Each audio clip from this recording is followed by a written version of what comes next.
দ্বিতীয় দিনেও আগারগাঁও থেকে মতিঝিল পর্যন্ত মেট্রো চলাচল বন্ধ রয়েছে। তবে চলাচল স্বাভাবিক আছে আগারগাঁ থেকে উত্তরা উত্তর এবং ফিরতি পথে। সকালে আগারগাঁ মেট্রো স্টেশনে যাত্রীরা বলেন, দ্বিতীয় দিন পার হলেও বিয়ারিং প্যাড চালু করা সম্ভব হয়নি। এটি দ্রুত চলাচল উপযোগী করার দাবি করেন। তাছাড়া বিয়ারিং প্যাড নিয়মিত তদারকির কথা বলেন।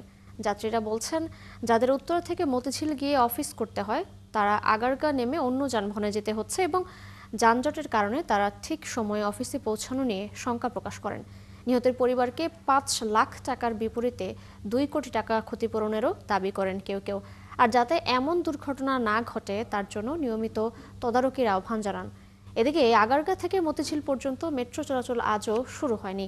বিজয় সরণি কারওয়ান বাজারে স্টেশন তালাবদ্ধ দেখা যায়। গতকাল বিকেল ৩টায় উত্তরা উত্তর থেকে আগারগাঁ মেট্রো চলাচল স্বাভাবিক হয়। শেরপাড়া থেকে আগারগাঁ পর্যন্ত আসলাম, এখন নেমে কিভাবে যাব আমি জানি না। আমি যাব পান্থপথে, তো আমার এখন এখানে নামতে হইতেছে আর কি। তো তারপর এখান থেকে বাসে করে আমি পান্থপথে যাব। আমার অফিস মতিঝিল, আমার এখন আগারগাঁও নামে এখন আমার হয়তো ইজি বাইকে বা মোটর বাইকে যাওয়া লাগবে। তো এটা তো বিশাল সমস্যা একটা। যত দ্রুত সম্ভব চালু করলে ভালো হয়, না তো সবারই ভোগান্তি হবে, কষ্ট তো অবশ্যই হবে সবারই। যে পরিমাণ ভোগান্তি হয়েছে এটা আসলে খুব দ্রুত চালু করে দিলে আমাদের জন্য খুব ভালো হবে। মেট্রো রেল চলাচলের আরও খবর জানাতে যুক্ত হচ্ছেন সহকর্মী মোহামিনুল খান অপু। এখন পর্যন্ত কোন কোন রুটে মেট্রো চলাচল চালু রয়েছে, স্বাভাবিক চলাচলে কত সময় লাগতে পারে, এ বিষয়ে কি বলছে কর্তৃপক্ষ?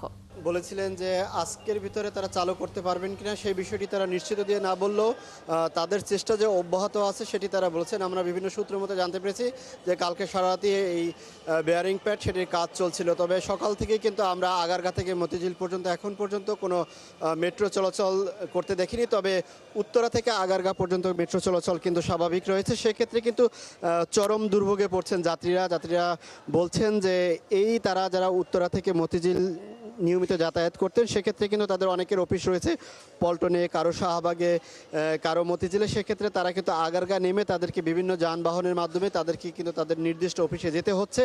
সেক্ষেত্রে সবচেয়ে বেশি ভোগান্তির শিকার হচ্ছে যেহেতু প্রতি ৫ মিনিট পর পর একটি মেট্রো রেল আসছে। সেক্ষেত্রে কিন্তু প্রায় কয়েক শতাধিক যাত্রী একসাথে কিন্তু মেট্রো স্টেশন ত্যাগ করছে। সেক্ষেত্রে আগারগাঁ থেকে যে পর্যাপ্ত গাড়ি সেটি কিন্তু তারা পাচ্ছেন না। দেখা যাচ্ছে যে অন্ততপক্ষে যদি প্রতি ৫ মিনিটে ৫০০ যাত্রী আগারগাঁ মেট্রো স্টেশনের নিচে যাত্রী গাড়ির জন্য অপেক্ষা করেন, সেক্ষেত্রে কিন্তু অর্ধেকেরও বেশি যাত্রী কিন্তু গাড়িতে উঠতে পারছেন না। এক্ষেত্রে কিন্তু তীব্র যানজটেরও যেমনি সৃষ্টি হচ্ছে তেমনি কিন্তু তারা গাড়ির সংকটেও পড়ছেন। তারা ক্ষোভ প্রকাশ করে বলছেন যে এই আগারগাঁ থেকে মতিঝিল বা অন্যান্য রুট পর্যন্ত অতিরিক্ত আরও গাড়ি সরকার থেকে দেয়া যায় কিনা সেই বিষয়টি সরকারকে ভাববার কথা বলছেন। যেহেতু এই মেট্রোর কিন্তু এখনও এই আগারগাঁ থেকে মতিঝিল পর্যন্ত চলাচল স্বাভাবিক হয়নি, সেক্ষেত্রে কিন্তু তারা এই দাবিটি করছেন যে জানেন গতকাল কিন্তু বিয়ারিং প্যাড পরে একজন পথচারী মৃত্যুর ঘটনার প্রায় ২০ ঘন্টা পার হলো। এখন পর্যন্ত কিন্তু এই আগারগাঁ থেকে মতিঝিল পর্যন্ত মেট্রো চলাচল স্বাভাবিক হয়নি। তবে উত্তরা উত্তর থেকে আগারগাঁ এবং আগারগাঁ থেকে উত্তরা উত্তর পর্যন্ত এই রোডগুলোতে কিন্তু নিয়মিত মেট্রো চলাচল রয়েছে। তবে যাত্রীদের কিন্তু আমরা সকাল থেকে উপচে পড়া ভিড় দেখতে পেয়েছি। যাত্রীরা যে অভিযোগটি করছেন দ্রুত যেন এই